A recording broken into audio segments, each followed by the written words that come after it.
Now, let me explain how to fix an excessively large size or overly sharp video after exporting, ensuring your project looks just right. After exporting in CapCut, let's take a look at a specific video.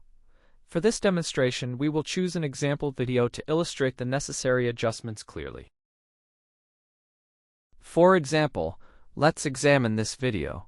If you find that it's overly sharp, it's clear something went wrong during the export process. First, you need to go here and set the appropriate resolutions.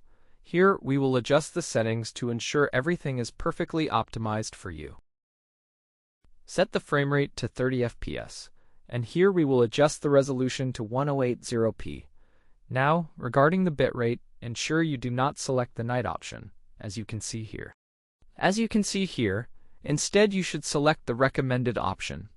That's it, if nothing else seems wrong. So, you should try trimming the video, for example, removing parts like this one and that one, as you can see here. Here we will remove this part. Do this a couple of times where you stumble or have issues, as shown.